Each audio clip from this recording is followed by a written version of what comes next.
being at peace. If you haven't already subscribed to my channel, click the button on the bottom right, turn the notifications on, and then you'll be informed when I upload new content.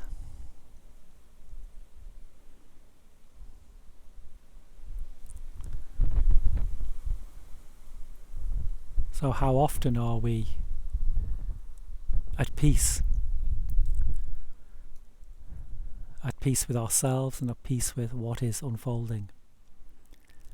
How often can we genuinely feel that and know it to be true? It seems that life is working against us in that regard, continually bringing difficulties, conflicts, problems, things that need our attention and our focus and our energies to navigate and to make our lives tolerable, certainly to cope with the struggle of life. We are apparently in a battle continually to try to find peace, perhaps, or at least a break in the conflict.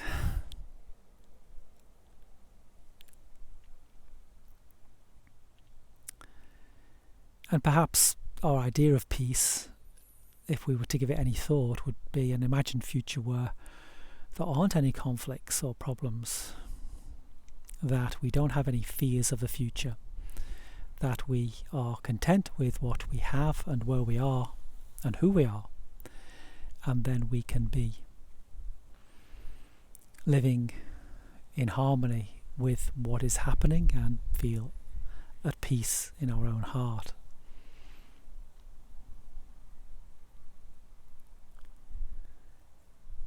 But of course, life doesn't give us breaks. It is unrelenting.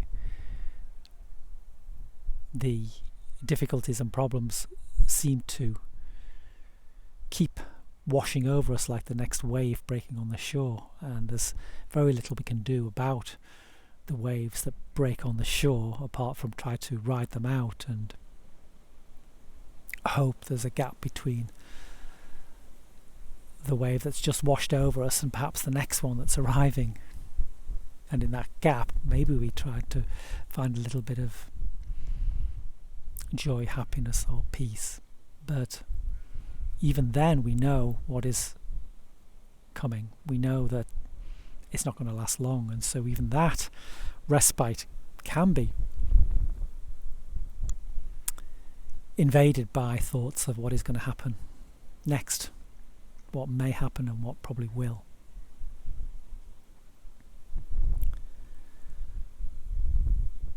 So what chance of peace where are we going to find fulfillment and respite from the world of form?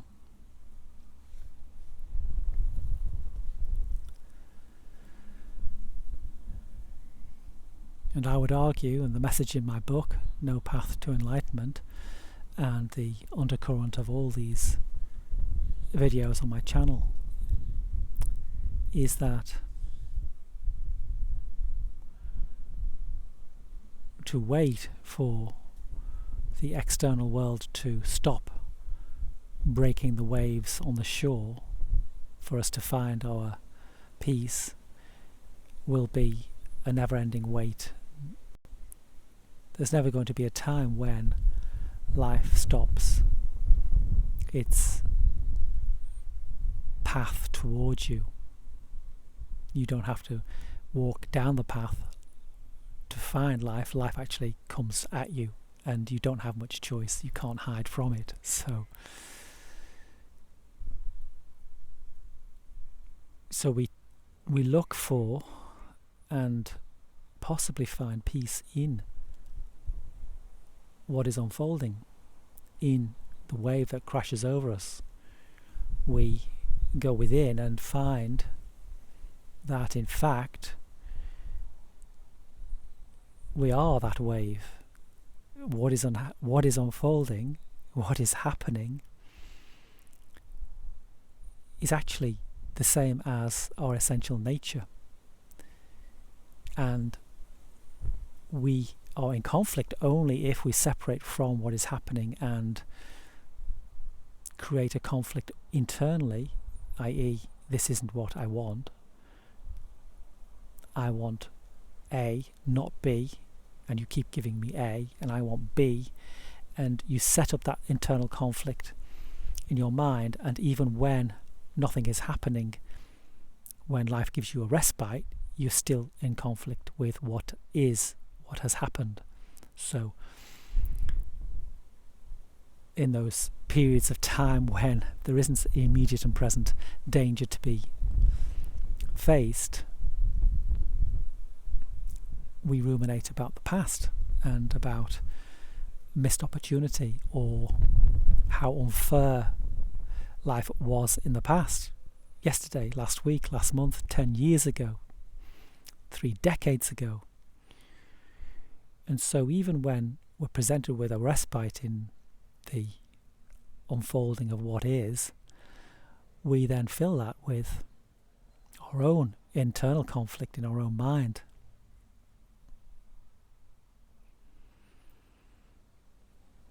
And that is the illusion of self. That is entering the story of me and believing it's true, when in fact it is illusionary. There is just what is happening, and you are that happening. What is unfolding is the same as your essential nature. When you realize that you are the waves, you are life, and it isn't happening to you, but it is happening through you,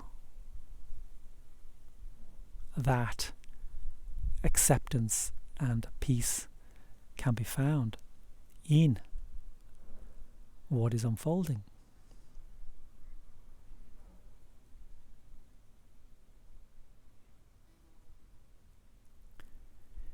And this is a hardcore message, and it's very difficult for the individual identified egoic self to step away from that worldview, because it has been living that worldview all its life, and it has invested a lot of time and effort in building up the story of me,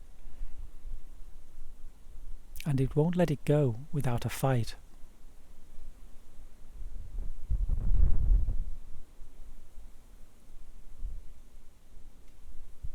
But this message is that illusionary self and story is illusionary, and that separation is a dance of light and smoke and mirrors. It's a magical appearance of something that is separate from and can affect what is happening in the world, when actually there is no separation. You are that source. So peace can be found any time by stepping outside of the illusionary self and dropping into the deeper sense of being in the moment, the pure conscious awareness, the absolute, the I before I am, the Tao. These are pointers, these are phrases and words that point to the unknown mystery at everyone's core. And in that sense we all come from that same source, and that source is what is happening in the moment.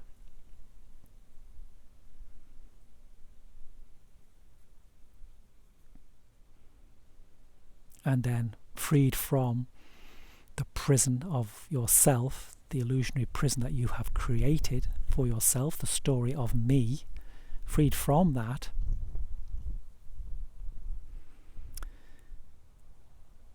you are part of the unfolding of what is and can act simply, honestly, truthfully and authentically in the world, and actions happen and you go about your business in life, but with a pure heart, and the clouds and the filters of you, the illusionary egoic self that wants certain things and doesn't want other things, is seen through, and you are in harmony simply with what is.